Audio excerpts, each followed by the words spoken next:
हर हर तेरी ਅੰਮ੍ਰਿਤ ਬਾਣੀ। ਮਾਇਆ ਦਾ ਪਿਆਰ ਛੱਡ ਕੇ ਉਹ ਇਹਨੂੰ ਸਾੜ ਦਿੰਦਾ ਤੇ ਪਰਮਾਤਮਾ ਨਾਲ ਪਿਆਰ ਲਾ ਲੈਂਦਾ। ਇਹ ਸਾਡਾ ਕੋਰਸ ਹੈ। ਸਚਿਆਰ ਹੋਣਾ। ਅੱਜ ਅਸੀਂ ਝੂਠ ਨਾਲ ਜੁੜੇ ਹਾਂ। ਝੂਠ ਨੂੰ ਤਾਂ ਹੀ ਛੱਡ ਸਕਦੇ ਹਾਂ ਜੇ ਸੱਚ ਨਾਲ ਜੁੜੀਏ। ਸੱਚ ਨਾਲ ਤਾਂ ਜੁੜ ਸਕਦੇ ਹਾਂ ਜੇ ਗੁਰੂ ਤੋਂ ਕੁਰਬਾਨ ਕਰੀਏ। ਗੁਰੂ ਫਿਰ ਸਾਨੂੰ ਤਰੀਕਾ ਦੱਸਦਾ ਹੈ। ਗੁਰੂ ਵਾਲੇ ਬਣਨਾ ਪੈਂਦਾ, ਗੁਰੂ ਮੁਤਾਬਕ ਚੱਲਣਾ ਪੈਂਦਾ। ਫਿਰ ਅਗਲਾ ਸ਼ਲੋਕ ਹੈ ਜੀ, ਸ਼ਲੋਕ ਮਹੱਲਾ ਤੀਜਾ। ਗੁਰੂ ਸਾਹਿਬ ਮਨ ਨੂੰ ਕਹਿੰਦੇ, ਮਨਾ ਤੇਰਾ ਕੰਮ ਹੈ, ਤੂੰ ਦੁਖੀ ਹੋ ਰਿਹਾ ਤੇ ਤੂੰ ਹੀ ਸਰੀਰ ਨੂੰ ਛੱਡਣਾ। ਪਰ ਸਰੀਰ ਛੱਡਣ ਤੋਂ ਪਹਿਲਾਂ ਤੂੰ ਪਰਮਾਤਮਾ ਨਾਲ ਜੁੜਿਆ ਹੋਣਾ ਚਾਹੀਦਾ। ਜਿੰਨਾ ਜੀਵਨ 'ਚ ਛੇਤੀ ਜੁੜ ਜਾਏਗਾ ਉਨਾ ਹੀ ਖੁਸ਼ੀ ਤੇ ਆਨੰਦ ਨਾਲ ਆਪਦੀ ਜ਼ਿੰਦਗੀ ਬਤੀਤ ਕਰੇਗਾ। ਗੁਰੂ ਸਾਹਿਬ ਸਿੱਧਾ ਮਨ ਨੂੰ ਸਮਝਾ ਰਹੇ ਆ। ਵੈਸੇ ਤਾਂ ਸਾਰੀ ਬਾਣੀ ਮਨ ਵਾਸਤੇ ਹੀ ਹੈ। ਕਿਤੇ ਸਪੈਸ਼ਲੀ ਲਿਖ ਕੇ ਵੀ ਗੁਰੂ ਸਾਹਿਬ ਕਹਿੰਦੇ, ਹੇ ਮਨ ਹਰ ਜੀ ਧਿਆਏ ਤੂੰ, ਇੱਕ ਮਨ ਇੱਕ ਚਿੱਤ ਭਾਏ, ਹਰ ਕੀਆਂ ਸਦਾ ਸਦਾ ਵਡਿਆਈਆਂ, ਦੇ ਨਾ ਪਛਤਾਏ। ਗੁਰੂ ਸਾਹਿਬ ਕਹਿੰਦੇ ਉਹ ਪਰਮਾਤਮਾ ਏਡਾ ਵੱਡਾ, ਉਹ ਤੈਨੂੰ ਦੇ ਕੇ ਪਛਤਾਉਂਦਾ ਨਹੀਂ। ਉਹਨੂੰ ਧਿਆ ਮਨ ਦੇ ਨਾਲ, ਚਿੱਤ ਦੇ ਨਾਲ, ਅੰਦਰੋਂ। ਜਿਹੜਾ ਪਰਮਾਤਮਾ ਦੀ ਐਡੀ ਵਡਿਆਈ ਹੈ, ਐਡੇ ਗੁਣ ਹੈ, ਜਿਹੜਾ ਦੇ ਕੇ ਪਛਤਾਉਂਦਾ ਨਹੀਂ। ਬੇਪਰਵਾਹ ਹੋ ਕੇ ਦੇਈ ਜਾਂਦਾ। ਨਾਨਕ ਬਿਕਸੇ ਬੇਪਰਵਾਹ, ਸਾਰੇ ਮੰਗੀ ਜਾਂਦਾ, ਦੇਈ ਜਾਂਦਾ, ਕਿਸੇ ਤੇ ਆਸਾਨ ਵੀ ਨਹੀਂ ਕਰਦਾ। ਉਹਨੂੰ ਧਿਆਉਣਾ ਸਿੱਖ ਲਾ, ਉਹਨੂੰ ਯਾਦ ਕਰਨਾ ਸਿੱਖ ਲਾ, ਪਰ ਅੰਦਰੋਂ ਮਨ ਦੇ ਨਾਲ ਹੋਵੇ। ਤੇਰੀ ਜ਼ੁਬਾਨ ਬੋਲੂਗੀ, ਫਿਰ ਤੇਰੇ ਕੰਨ ਸੁਣਨਗੇ, ਫਿਰ ਮਨ ਬੋਲੂਗਾ। ਉਸ ਪਰਮਾਤਮਾ ਨੂੰ ਚਿੱਤ ਦੇ ਨਾਲ, ਮਨ ਦੇ ਨਾਲ ਧਿਆਉਣਾ ਸਿੱਖ ਲਾ, ਤੇਰਾ ਉਹਦੇ ਨਾਲ ਪਿਆਰ ਬਣ ਜਾਊਗਾ।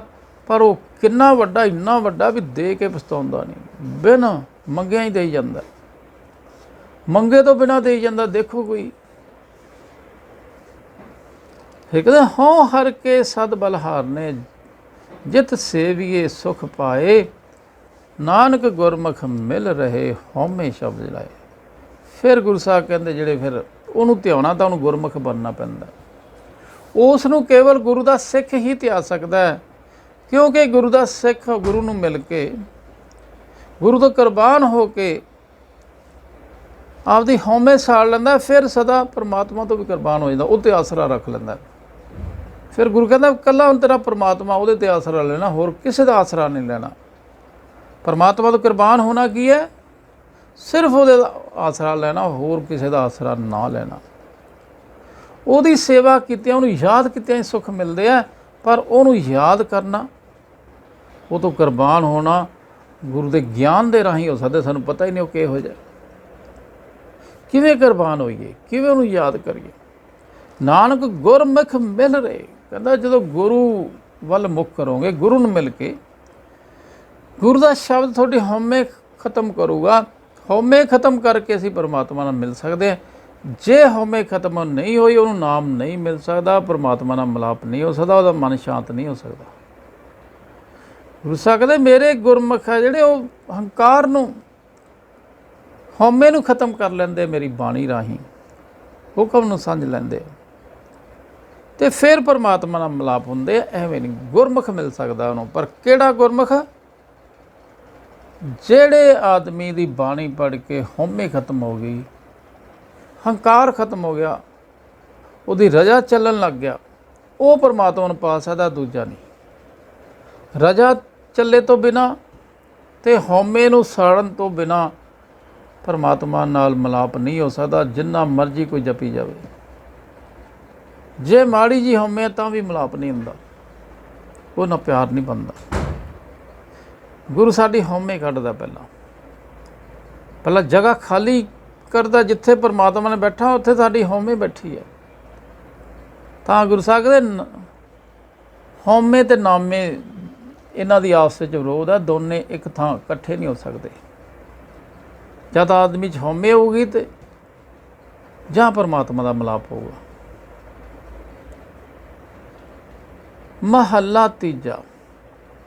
ਆਪੇ ਸੇਵਾ ਲਾਇਨ, ਆਪੇ ਬਖਸ਼ ਕਰੇ, ਸਭਨਾ ਕਾ ਮਾਂ ਪਿਓ ਆਪ ਹੈ। ਆਪੇ ਸਾਰ ਕਰੇ, ਨਾਨਕ ਨਾਮ ਧਿਆਨ ਤਿੰਨ ਜਨ, ਘਰ ਵਾਸ ਹੈ ਜੁਗ ਜੁਗ ਸੇਵਾ ਹੋਏ। ਗੁਰੂ ਸਾਹਿਬ ਕਹਿੰਦੇ ਜੋ ਮਨੁੱਖ ਨਾਮ ਜਪਦੇ ਹੈ ਉਹ ਆਪਣੇ ਟਿਕਾਣੇ 'ਤੇ ਟਿਕੇ ਰਹਿੰਦੇ। ਬਸ ਜਿਹੜਾ ਨਾਮ ਜਪਣਾ ਕਿ ਮਨ ਕੀ ਹੁੰਦਾ, ਪਰਮਾਤਮਾ ਨਾਲ ਗੱਲਾਂ ਕਰੀ ਜਾਂਦਾ, ਉਹਦੇ ਬਾਰੇ ਸੋਚੀ ਜਾਂਦਾ, ਬਾਣੀ ਬਾਰੇ ਸੋਚੀ ਜਾਂਦਾ। ਅਤੇ ਅੱਜ ਆਮ ਆਦਮੀ ਦਾ ਕੀ ਹੈ, ਦੁਨੀਆ ਦੇ ਪਦਾਰਥਾਂ ਦੀ ਸੋਚੀ ਜਾਂਦੇ, ਜੋ ਸਮਾਂ ਬੀਤਿਆ ਹੁੰਦਾ ਉਹਦੇ ਬਾਰੇ ਸੋਚੀ ਜਾਂਦੇ, ਆਉਣ ਵਾਲੇ ਸਮੇਂ ਬਾਰੇ ਸੋਚੀ ਜਾਂਦੇ, ਇਹ ਕਰਾਂਗੇ ਉਹ ਕਰਾਂਗੇ, ਇਹ ਨਾ ਹੋ ਜੇ ਉਹ ਨਾ ਹੋ ਜੇ, ਐਂ ਸਕੀਮਾਂ ਬਣਾਉਂਦਾ ਰਹਿੰਦਾ। ਪਰ ਗੁਰਮੁਖ ਦੇ ਵੀ ਸਕੀਮਾਂ ਬਣਦੀਆਂ, ਉਹ ਪਰਮਾਤਮਾ ਦੀਆਂ ਬਣਦੀਆਂ, ਬਾਣੀ ਦੀਆਂ ਬਣਦੀਆਂ। ਕਿਰਤ ਉਹ ਵੀ ਕਰਦਾ ਹੈ, ਕਿਰਤ ਕਰਕੇ ਨਾਲ ਫਾਲਤੂ ਸਮਾਂ ਉੱਧਰ ਲਾਉਂਦਾ। ਉਹ ਨਾਮ ਧਿਆਨ ਕੇ ਨਾਮ ਜਪਦੇ ਹੈ ਅਤੇ ਉਹਦੀ ਹਰੇਕ ਯੁੱਗ 'ਚ ਉਹਦੀ ਸੋਭਾ ਹੁੰਦੀ। ਜਿਹੜੇ ਨਾਮ ਜਪਣ ਵਾਲਿਆਂ ਦੀ ਕਿਉਂ ਹੋ ਜਾਂਦੀ ਹੈ? ਕਿਉਂਕਿ ਉਹ ਬੜਾ ਉੱਚੇ ਕਰੈਕਟਰ ਦੇ ਆਦਮੀ ਹੋ ਜਾਂਦੇ, ਬੜਾ ਹਾਈ ਕਰੈਕਟਰ ਦਾ ਆਦਮੀ ਬਣ ਜਾਂਦਾ ਨਾਮ ਧਿਆਉਣ ਵਾਲਾ। ਪੰਜੇ ਕਾਬੂ ਆ ਜਾਂਦੇ, ਬੜੀਆਂ ਕੁਆਲਿਟੀਆਂ ਆ ਜਾਂਦੀਆਂ ਉਸ 'ਚ। ਦੁੱਖ ਸੁੱਖ ਨੂੰ ਬਰਾਬਰ ਕਰਕੇ ਮੰਨਣ ਲੱਗ ਜਾਂਦਾ, ਉਸ ਤੋਂ ਨਿੰਦਿਆ ਤੋਂ ਉੱਪਰ ਹੋ ਜਾਂਦਾ, ਵੈਰੀ ਮਿੱਤ ਸਮਾਨ ਹੋ ਜਾਂਦੇ ਆ, ਸੋਨਾ ਅਤੇ ਮਿੱਟੀ ਇੱਕ ਬਰਾਬਰ ਗਿਣ ਲੱਗ ਜਾਂਦਾ। ਪਰ ਗੁਰੂ ਸਾਹਿਬ ਕਹਿੰਦੇ ਨਾਮ ਜਪਣ ਵਾਸਤੇ ਉਹਦੀ ਕਿਰਪਾ ਚਾਹੀਦੀ, ਅਰਦਾਸ ਵੀ ਕਰਨੀ ਹੁੰਦੀ। ਉਹ ਜਿਹੜਾ ਉਹ ਤੋਂ ਕਹਿੰਦਾ ਵੀ ਮੈਨੂੰ ਨਾਮ 'ਤੇ ਲਾ ਦੇ, ਲਾ ਦਿੰਦਾ। ਉਹ ਕਹਿੰਦੇ ਪਰਮਾਤਮਾ ਨੇ ਆਪ ਹੀ ਮਨੁੱਖ ਨੂੰ ਸੇਵਾ ਵਿੱਚ ਲਾਇਆ, ਆਪ ਹੀ ਬਖਸ਼ਦਾ। ਸਭਨਾਂ ਦਾ ਮਾਂ ਪਿਓ ਆਪ ਹੀ ਹੈ, ਆਪ ਹੀ ਸਭ ਦੀ ਸੰਭਾਲ ਕਰਦਾ ਅਤੇ ਨਾਮ 'ਤੇ ਵੀ ਆਪ ਹੀ ਬਖਸ਼ ਕਰਦਾ। ਪਰ ਗੁਰੂ ਕਹਿੰਦਾ ਤੂੰ ਨਾਮ ਮੰਗ ਲਾ, ਹੋਰ ਚੀਜ਼ਾਂ ਨਾ ਮੰਗ। ਗੁਰੂ ਦਾ ਸਿੱਖ ਇਕੱਲਾ ਫਿਰ ਨਾਮ ਮੰਗਦਾ, ਉਹਦਾ ਫਿਰ ਮਨ ਹੈ ਜਿਹੜਾ ਨਿੱਜ ਘਰ ਚਲਾ ਜਾਂਦਾ, ਪਰਮਾਤਮਾ ਨਾਲ ਜੁੜ ਜਾਂਦਾ। ਅਤੇ ਉਸ ਆਦਮੀ ਦੀ ਫਿਰ ਨਾਮ ਜਪਣ ਵਾਲੇ ਦੀ ਜਿਹਦਾ ਮਨ ਸ਼ਾਂਤ ਹੋ ਜਾਂਦਾ, ਅਸਲੀ ਨਾਮ ਜਪਣ ਵਾਲਾ, ਉਹਦੀ ਸਾਰੇ ਯੁੱਗਾਂ 'ਚ ਸੋਭਾ ਹੁੰਦੀ ਹੈ, ਇੱਥੇ ਵੀ ਹੋਊਗੀ। ਸਾਰੇ ਲੋਕ ਉਹਨੂੰ ਆਦੇ ਵਾਕਿਆ ਬਈ ਸਹੀ ਬੰਦਾ ਹੈ, ਕਿਉਂਕਿ ਉਹਦਾ ਸੁਭਾਅ ਬੜਾ ਵਧੀਆ ਬਣ ਜਾਂਦਾ। ਹੁਣ ਨਾਮ ਕੀ ਹੈ, ਸਾਡਾ ਸੁਭਾਅ ਬਦਲਣਾ। ਬਸ ਆਪਦੇ ਆਪ ਨੂੰ ਬਦਲਣਾ ਬੜਾ ਔਖਾ ਹੁੰਦਾ, ਪਰ ਬਾਣੀ ਰਾਹੀਂ, ਨਾਮ ਦੇ ਰਾਹੀਂ ਬਦਲਿਆ ਜਾਂਦਾ। ਫਿਰ ਗੁਰੂ ਸਾਹਿਬ ਪੌੜੀ 'ਚ ਕਹਿ ਰਹੇ ਹੈਗੇ ਆ, ਤੂੰ ਕਰਨ ਕਾਰਨ ਸਮਰੱਥ ਹੈ ਕਰਤੇ, ਮੈਂ ਤੁਝ ਬਿਨ ਅਵਰ ਨਾ ਕੋਈ, ਤੁਧ ਆਪੇ ਸ੍ਰਿਸ਼ਟ ਸਿਰਜਿਆ, ਆਪੇ ਫਨ ਗੋਈ, ਸਭ ਇੱਕੋ ਸ਼ਬਦ ਵਰਤਦਾ, ਜੋ ਕਰੇ ਸੋ ਹੋਈ, ਵਡਿਆਈ ਗੁਰਮੁਖ ਦੇ, ਪ੍ਰਭ ਹਰ ਪਾਵੇ ਸੋਈ, ਗੁਰਮੁਖ ਨਾਨਕ ਅਰਾਧਿਆ, ਸਭ ਆਖੋ ਧੰਨ ਧੰਨ ਧੰਨ ਗੁਰ ਸੋਈ। ਸ਼ੁੱਧ ਇੱਥੇ ਇਹ ਵਾਰ ਖਤਮ ਹੋ ਜਾਂਦੀ ਹੈ, ਸਮਾਪਤੀ ਹੋ ਜਾਂਦੀ ਹੈ। ਗੁਰੂ ਸਾਹਿਬ ਸਮਝਾ ਰਿਹਾ, ਭਾਈ ਜੋ ਸਭ ਪਰਮਾਤਮਾ ਦਾ ਹੁਕਮ ਚੱਲ ਰਿਹਾ, ਤੂੰ ਕਰਨ ਕਾਰਨ ਸਮਰੱਥ ਹੈ ਕਰਤੇ, ਮੈਂ ਤੁਝ ਬਿਨ ਅਵਰ ਨਾ ਕੋਈ। ਗੁਰੂ ਸਾਹਿਬ ਫਿਰ ਇੱਕੋ ਹੀ ਸਮਝਾਉਂਦੇ ਸਾਨੂੰ ਵੀ ਉਹ ਪਰਮਾਤਮਾ ਨੂੰ ਅਰਦਾਸਾਂ ਕਰਿਆ ਕਰੋ, ਤੁਰੇ ਫਿਰਦੇ ਆਪ ਅਰਦਾਸਾਂ ਕਰੋ, ਹੇ ਅਕਾਲ ਪੁਰਖ ਤੂੰ ਹੀ ਸਾਰੀ ਕੁਦਰਤ ਨੂੰ ਰਚਣ ਵਾਲਾ ਹੈ, ਮੈਂ ਤਾਂ ਕੁਛ ਵੀ ਨਹੀਂ, ਤੇਰੇ ਜਿੱਡਾ ਕੋਈ ਵੀ ਨਹੀਂ, ਬਸ ਮੈਨੂੰ ਸਮਝ ਆ ਗਈ, ਹੁਣ ਮੇਰਾ ਤਾਂ ਕੇਵਲ ਤੂੰ ਹੀ ਹੈ, ਮੈਂ ਤੁਧ ਬਿਨ ਅਵਰ ਨਾ ਕੋਈ।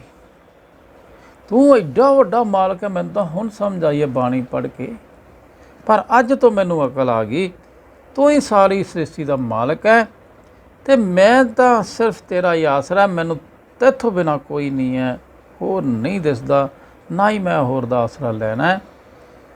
ਤੂੰ ਕਰਨ ਕਾਰਨ ਸਮਰੱਥ ਹੈ ਕਰਤੇ, ਮੈਂ ਤੁਧ ਬਿਨ ਅਵਰ ਨਾ ਕੋਈ।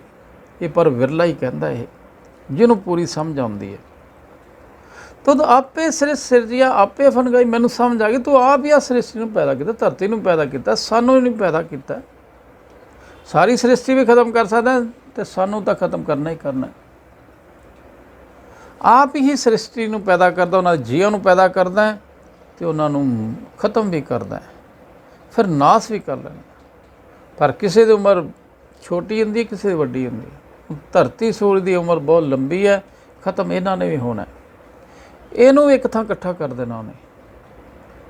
ਪਰ ਗੁਰੂ ਸਾਹਿਬ ਕਹਿੰਦੇ ਤੁਸੀਂ ਕੀ ਕਰਨਾ, ਹੁਣ ਇੱਕੋ ਸ਼ਬਦ ਵਰਤਦਾ, ਜੋ ਕਰੇ ਸੋ ਹੋਈ। ਸਭ ਥਾਂ ਏਕਮ ਦਾ ਹੁਕਮ ਚੱਲ ਰਿਹਾ, ਜੋ ਉਹ ਚਾਹੁੰਦਾ ਉਹੀ ਹੁੰਦਾ, ਉਹੀ ਹੋਣਾ। ਗੁਰੂ ਸਾਨੂੰ ਜਵਾਬ ਦਿੰਦਾ ਵੀ ਕੱਲ ਨੂੰ ਜੋ ਕੁਛ ਹੋਣਾ ਉਹੀ ਹੋਊਗਾ ਭਾਈ। ਇਹ ਨਾ ਆਖੋ ਤੁਸੀਂ ਬਾਣੀ ਪੜ੍ਹ ਲਈ ਤੇ ਸਾਨੂੰ ਸਵੇਰੇ ਕੋਈ ਬਦਲ ਜੂਗਾ। ਬਦਲਦੇ ਅਸੀਂ ਆਪਣਾ ਬਦਲਣਾ, ਅਸੀਂ ਮਨ ਨੂੰ ਬਦਲਣਾ ਬਸ। ਰੱਬ ਦੇ ਹੁਕਮ ਨੂੰ ਨਹੀਂ ਬਦਲ ਸਕਦੇ। ਰੱਬ ਦੇ ਹੁਕਮ 'ਚ ਚੱਲਣਾ ਸਿਖਾ ਰਹੀ ਹੈ ਬਾਣੀ। ਗੁਰੂ ਤਾਂ ਕਹਿੰਦਾ ਜੋ ਵਰਤ ਰਿਹਾ ਉਹੀ ਵਰਤ ਰਿਹਾ, ਜੋ ਕਰਦਾ ਉਹੀ ਹੁੰਦਾ। ਤੇ ਫਿਰ ਮੈਂ ਅਰਦਾਸ ਕਿਵੇਂ ਕਰ ਰਿਹਾ ਵੀ ਆਹ ਨਾ ਕਰੀ ਤੂੰ? ਗੁਰੂ ਤਾਂ ਮੈਨੂੰ ਕਹਿੰਦਾ ਵੀ ਉਹੀ ਹੋਊਗਾ ਭਾਈ, ਜੋ ਉਹ ਕਰਦਾ ਉਹੀ ਹੀ ਹੁੰਦਾ। ਤੇ ਨਹੀਂ ਤਾਂ ਗੁਰੂ ਸਾਹਿਬ ਕਹਿੰਦੇ ਵੀ ਹਾਂ ਵੀ ਬਦਲ ਲੂ। ਫਿਰ ਤਾਂ ਅਰਦਾਸਾਂ ਕਿਸੇ ਨੇ ਕਰੀ ਜਾਣਾ ਸੀ, ਆਹ ਨਾ ਹੋਵੇ, ਦੂਜਾ ਕਿਆ ਨਾ ਹੋਵੇ। ਫਿਰ ਸ੍ਰਿਸ਼ਟੀ ਕਿਵੇਂ ਚੱਲ ਸਕਦੀ ਸੀ? ਪਰਮਾਤਮਾ ਕਿਹਦਾ ਆਖਾ ਮੰਨਦਾ? ਇਸ ਕਰਕੇ ਬਾਣੀ ਸਾਨੂੰ ਉਹਦੇ ਭਾਣੇ ਚੱਲਣਾ ਸਿਖਾਉਂਦੀ ਹੈ, ਰਜਾ ਚੱਲਣਾ ਸਿਖਾਉਂਦੀ ਹੈ। ਗੁਰੂ ਦੇ ਸਿੱਖ ਨੇ ਕਿਉਂ ਨਹੀਂ ਅਰਦਾਸ ਕੀਤੀ? ਨਾਲੇ ਪੂਰੇ ਹੁੰਦੇ ਸੀ। ਕਦੇ ਇੰਨੀਆਂ ਉਹਨਾਂ ਨੂੰ ਮੁਸ਼ਕਿਲਾਂ ਆਈਆਂ, ਕੋਈ ਅਰਦਾਸ ਨਹੀਂ ਕੀਤੀ। ਗੁਰੂ ਨਾਨਕ ਸਾਹਿਬ ਦੇ ਭੈਣ ਹੈ ਨਾਨਕੀ ਜੀ, ਉਹਨਾਂ ਦੇ ਘਰੇ ਬੱਚਾ ਨਹੀਂ ਹੋਇਆ, ਉਹਨਾਂ ਨੇ ਤਾਂ ਬਖਸ਼ਿਸ਼ ਕੀਤੀ ਨਹੀਂ ਭਾਈ ਰਜਾ ਹੈ। ਉਹ ਤਾਂ ਠੀਕ ਹੈ ਜੀ, ਉਹਨੇ ਦੇਣਾ ਦੇ ਦਿਓ, ਤੁਸੀਂ ਨਹੀਂ ਮੰਗਣਾ। ਨਹੀਂ ਮੰਗਿਆ, ਰਜਾ ਚੱਲਣਾ ਸਿਖਾਇਆ, ਸਾਰਾ ਹੁਕਮ ਵਰਤ ਰਿਹਾ। ਪਰ ਗੁਰੂ ਸਾਹਿਬ ਕਹਿੰਦੇ ਮੇਰੇ ਗੁਰਸਿੱਖ ਦੀ ਵਡਿਆਈ ਕੀ ਹੁੰਦੀ ਹੈ? ਵਡਿਆਈ ਗੁਰਮੁਖ ਦੇ ਪ੍ਰਭ ਹਰ ਪਾਵੇ ਸੋਈ। ਜੋ ਮਨੁੱਖ ਗੁਰੂ ਦੇ ਸਨਮੁਖ ਹੁੰਦਾ, ਗੁਰਮੁਖ ਬਣਦਾ, ਗੁਰ ਮੁਤਾਬਕ ਚੱਲਦਾ, ਉਹਨੂੰ ਪ੍ਰਭ ਵਡਿਆਈ ਮਿਲਦਾ, ਬਖਸ਼ਦਾ, ਉਹਦਾ ਪਰਮਾਤਮਾ ਨਾਲ ਮਿਲਾਪ ਹੋ ਜਾਂਦਾ। ਉਹ ਕੋਈ ਦੁਨੀਆ ਦੇ ਪਦਾਰਥ ਨਹੀਂ ਮੰਗਦਾ। ਗੁਰਮੁਖ ਦੀ ਕੀ ਵਡਿਆਈ ਹੈ? ਬਸ ਉਹ ਪਰਮਾਤਮਾ ਜੋ ਉਹਨੂੰ ਦਿੰਦਾ, ਕਹਿੰਦਾ ਠੀਕ ਹੈ ਜੀ, ਪਰ ਮੈਨੂੰ ਆਪ ਮਿਲ ਜਾ। ਗੁਰਮੁਖ ਨੂੰ ਪਰਮਾਤਮਾ ਮਿਲ ਜਾਂਦਾ, ਐਡਾ ਵੱਡਾ ਦੁਨੀਆ ਦਾ ਮਾਲਕ। ਇਹ ਵਡਿਆਈ ਮਿਲਦੀ ਹੈ, ਪਰਮਾਤਮਾ ਮਿਲ ਜਾਂਦਾ। ਪਰਮਾਤਮਾ ਨੂੰ ਮਿਲਣ ਵਾਸਤੇ ਅਸੀਂ ਬਾਣੀ ਪੜ੍ਹ ਰਹੇ ਹਾਂ। ਬਾਣੀ ਮੁਤਾਬਕ ਚੱਲ ਕੇ ਸਾਨੂੰ ਪਰਮਾਤਮਾ ਮਿਲਣਾ। ਇਹ ਨਹੀਂ ਹੈ ਵੀ ਅਸੀਂ ਜੋ ਮੰਗਾਂਗੇ ਉਹੀ ਮਿਲ ਜਾਊਗਾ। ਬਾਣੀ ਦਾ ਸਾਨੂੰ ਭਾਣਾ ਮੰਨਣਾ ਸਿਖਾਊ। ਭਾਈ ਚੁੱਪ ਕਰਕੇ ਤੁਰਿਆ ਜਾ, ਜੋ ਹੁੰਦਾ ਤੂੰ ਆਖੇ ਬਹੁਤ ਵਧੀਆ, ਬਹੁਤ ਵਧੀਆ। ਫਿਰ ਜਾ ਕੇ ਇਹ ਮਨ ਸ਼ਾਂਤ ਹੁੰਦਾ, ਐਵੇਂ ਨਹੀਂ ਹੁੰਦਾ। ਗੁਰਮੁਖ ਨਾਨਕ ਰਾਧਿਆ ਸਭ ਆਖੋ ਧੰਨ ਧੰਨ ਧੰਨ ਗੁਰ ਸੋਈ। ਗੁਰੂ ਸਾਹਿਬ ਕਹਿੰਦੇ ਜਿਹੜਾ ਉਹ ਗੁਰੂ ਧੰਨ ਹੈ ਜਿਹਦੇ ਸਿੱਖ ਪਰਮਾਤਮਾ ਦਾ ਨਾਮ ਸਿਮਰਦੇ ਹੈ। ਅਤੇ ਉਹ ਗੁਰੂ ਧੰਨ ਹੈ ਜਿਹੜਾ ਤੁਹਾਨੂੰ ਕੇਵਲ ਨਾਮ ਜਪਣਾ ਸਿਖਾਉਂਦਾ ਅਤੇ ਬਾਕੀ ਰਜਾ ਚੱਲਣਾ ਸਿਖਾਉਂਦਾ। ਉਹ ਕੇਵਲ ਅੱਜ ਧੰਨ ਧੰਨ ਗੁਰੂ ਗ੍ਰੰਥ ਸਾਹਿਬ ਹੈ। ਇਹ ਸਾਨੂੰ ਰਜਾ 'ਚ ਚਲਾ ਕੇ, ਭਾਣਾ ਮੰਨਣਾ ਸਿਖਾ ਕੇ, ਹਉਮੈ ਕੱਢ ਕੇ ਪਰਮਾਤਮਾ ਦਾ ਨਾਮ ਜਪਣਾ ਸਿਖਾਉਂਦੇ ਆ, ਪਰਮਾਤਮਾ ਨਾਲ ਮਿਲਾਪ ਕਰਾਉਂਦੇ ਆ। ਹੋਰ ਦੁਨੀਆ ਦੀਆਂ ਕੋਈ ਚੀਜ਼ਾਂ ਨਹੀਂ ਦਿੰਦੇ। ਉਹ ਤਾਂ ਗੁਰੂ ਸਾਹਿਬ ਕਹਿੰਦੇ ਜੋ ਤੁਹਾਡੇ ਕਰਮਾਂ 'ਚ ਉਹੀ ਮਿਲੂਗਾ, ਚਾਹੇ ਤੁਸੀਂ ਨਾਮ ਜਪੋ ਅਤੇ ਚਾਹੇ ਨਾ ਜਪੋ। ਜਿਹੜੇ ਨਹੀਂ ਜਪਦੇ ਉਹਨਾਂ ਨੂੰ ਹੀ ਮਿਲਦਾ, ਕਿਉਂਕਿ ਉਹਨਾਂ ਨੂੰ ਉਹ ਮਿਲਣਾ ਹੀ ਕਰਮਾਂ 'ਚ ਲਿਖਿਆ। ਪਰ ਗੁਰੂ ਸਾਹਿਬ ਕਹਿੰਦੇ ਜੇ ਤੁਸੀਂ ਆਖੋ ਵੀ ਨਾਮ ਜਪ ਕੇ ਦੁਨੀਆ ਦਾ ਧਨ ਆ ਜਾਊ, ਉਹ ਨਹੀਂ ਹੈ। ਨਾਮ ਜਪ ਕੇ ਪਰਮਾਤਮਾ ਨੂੰ ਪਾਉਣਾ ਸੀ, ਮਨ ਨੂੰ ਸ਼ਾਂਤ ਕਰਨ ਵਾਸਤੇ ਹੈ। ਤਾਂ ਬੜੇ ਸ਼ਬਦ ਆ ਗੁਰੂ ਸਾਹਿਬ ਕਹਿੰਦੇ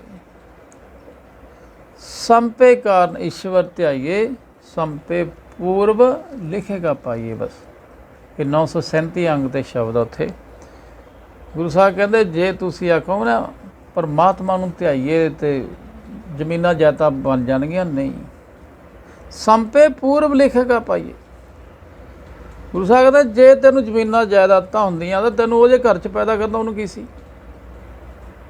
ਹੁਣ ਤੇਰੇ ਕੋਲ ਜ਼ਮੀਨਾਂ ਜਾਇਦਾਦਾਂ ਨਹੀਂ ਆਉਣੀਆਂ, ਉਹਦੇ ਵਾਸਤੇ ਨਾ ਪਰਮਾਤਮਾ ਨੂੰ ਧਿਆਈ।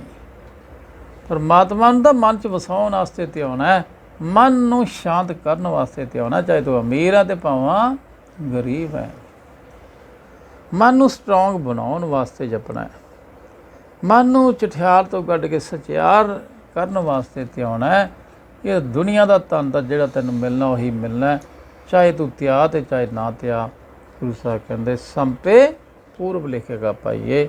ਇਸ ਕਰਕੇ ਵਾਰ-ਵਾਰ ਬਾਣੀ ਸਾਨੂੰ ਸਮਝਾ ਕੇ ਉਹਦੀ ਰਜਾ ਚੱਲਣਾ ਸਿਖਾਉਂਦੀ ਹੈ ਅਤੇ ਸਾਡੀ ਹਉਮੈ ਖਤਮ ਕਰਦੀ ਹੈ। ਹਉਮੈ ਖਤਮ ਹੋਊਗੀ, ਰਜਾ ਚੱਲਾਂਗੇ, ਫਿਰ ਪਰਮਾਤਮਾ ਨਾਲ ਮਿਲਾਪ ਹੁੰਦਾ। ਪਰ ਉਹ ਕਲਾਸਾਂ 'ਚ ਅਸੀਂ ਨਹੀਂ ਜਾ ਰਹੇ, ਬਾਣੀ ਮੁਤਾਬਕ ਅੱਗੇ ਵੱਧ ਨਹੀਂ ਰਹੇ। ਕੇਵਲ ਅਸੀਂ ਬਾਣੀ ਪੜ੍ਹ ਕੇ ਹੀ ਰੁਕ ਜਾਂਦੇ ਹਾਂ। ਬਸ ਜੀ ਮੈਂ ਬਾਣੀ ਪੜ੍ਹ ਲਈ, ਕੰਮ ਮੇਰਾ ਹੋ ਗਿਆ। ਨਹੀਂ, ਸ਼ੁਰੂਆਤ ਹੈ ਜੀ। ਬਾਣੀ ਪੜ੍ਹਨਾ ਸ਼ੁਰੂਆਤ ਹੈ, ਸਮਝਣਾ ਦੂਜੀ ਕਲਾਸ ਹੈ, ਤੇ ਬਾਣੀ ਨੂੰ ਕਮਾਉਣਾ ਤੀਜੀ ਕਲਾਸ ਹੈ। ਤੀਜੀ ਕਲਾਸ 'ਚ ਜਾਣਾ ਪੈਣਾ ਹੈ। ਪਹਿਲੇ ਦਿਨ ਹੀ ਬਾਣੀ ਸਮਝਣੀ ਹੈ ਤੇ ਕਮਾਉਣੀ ਵੀ ਪਹਿਲੇ ਦਿਨ ਹੀ ਕੋਸ਼ਿਸ਼ ਕਰਨੀ ਹੈ। ਆਪਣੇ ਆਪ ਤੁਹਾਨੂੰ ਹਰ ਇੱਕ ਚੀਜ਼ ਦਾ ਕਲੀਅਰ ਹੁੰਦਾ ਜਾਊਗਾ। ਇੱਥੇ ਇਹ ਸੋਠ ਰਾਗ ਦੇ ਵਿੱਚ ਇਹ ਵਾਰ ਦੀ ਬਾਣੀ ਪੂਰੀ ਹੋ ਗਈ ਹੈ। ਕੱਲ ਨੂੰ ਜਿਹੜੇ ਅਗਲੇ ਰਾਗ ਦੇ ਵਿੱਚ ਹੈ ਉਹ ਵਾਰ ਕਰਾਂਗੇ, ਕੱਲ ਕਿਰਪਾ ਹੋਈ ਤਾਂ। ਇਹ ਸ਼ਬਦ ਪੜ੍ਹਦਿਆਂ ਤੋਂ, ਵਿਚਾਰਾਂ ਕਰਦਿਆਂ ਤੋਂ ਹੋਈਆਂ ਕਰੋੜਾਂ ਗਲਤੀਆਂ ਸਾਧ ਸੰਗਤ ਜੀ ਬਖਸ਼ ਲੈਣਾ। ਭੁੱਲਣਹਾਰ ਹੈ, ਅਣਜਾਣ ਹੈ, ਜਿੰਨੀ ਕੁ ਬਾਣੀ ਪਰਮਾਤਮਾ ਸਮਝਾਉਂਦੇ ਉਨੀ ਕੁ ਗਾਂ ਵਿਚਾਰ ਕਰ ਲਈਦੀ ਹੈ, ਉਨੀ ਕੀ ਉਹ ਕਿਰਪਾ ਕਰਦਾ, ਉਹੀ ਕਰਵਾ ਰਿਹਾ। ਪਰ ਨਾਲ ਸਾਧ ਸੰਗਤ ਨੂੰ ਜੋ ਰੋਜ਼ ਬੇਨਤੀ ਕਰਦੇ ਆ, ਕਰਾਂਗੇ ਵੀ ਬਾਣੀ ਸਮਝੋ, ਬਾਣੀ ਨੂੰ ਕਮਾਓ, ਤਾਂ ਕਿ ਇਸ ਬਾਣੀ ਦਾ ਸਾਨੂੰ ਹਰੇਕ ਨੂੰ ਸਮਝ ਲੱਗ ਜਾਵੇ ਬਾਣੀ ਸਾਨੂੰ ਕੀ ਕਹਿ ਰਹੀ ਹੈ, ਬਾਣੀ ਮੁਤਾਬਕ ਸਾਡੀ ਜ਼ਿੰਦਗੀ ਕਿਹੋ ਜਿਹੀ ਹੋਣੀ ਚਾਹੀਦੀ ਹੈ, ਉਹ ਸਾਨੂੰ ਕਲੀਅਰ ਹੋਣਾ ਚਾਹੀਦਾ। ਜਿਹਨੂੰ ਇਹ ਸਮਝ ਆ ਜਾਂਦੀ ਹੈ ਉਹ ਇਸ ਸਬਜੈਕਟ ਨੂੰ ਅਪਣਾ ਸਕਦਾ ਹੈ, ਚੱਲ ਸਕਦਾ ਹੈ, ਲੱਖ ਖੁਸ਼ੀਆਂ ਪਾਤਸ਼ਾਹੀਆਂ ਲੈ ਸਕਦਾ ਹੈ। ਸਾਧ ਸੰਗਤ ਜੀ ਇੰਨਾ ਕਹਿੰਦੇ, ਖਿਮਾ ਦੇ ਜਾਜਕਾਂ ਹੋਈਆਂ ਭੁੱਲਾਂ ਚੁੱਕਾਂ ਦੀ ਵਾਰ-ਵਾਰ ਮਾਫੀ ਮੰਗਦੇ ਹਾਂ। ਵਾਹਿਗੁਰੂ ਜੀ ਕਾ ਖਾਲਸਾ, ਵਾਹਿਗੁਰੂ ਜੀ ਕੀ ਫਤਿਹ। ਸੁਖ ਗਾਤੇ ਤੂੰ ਅਥਾ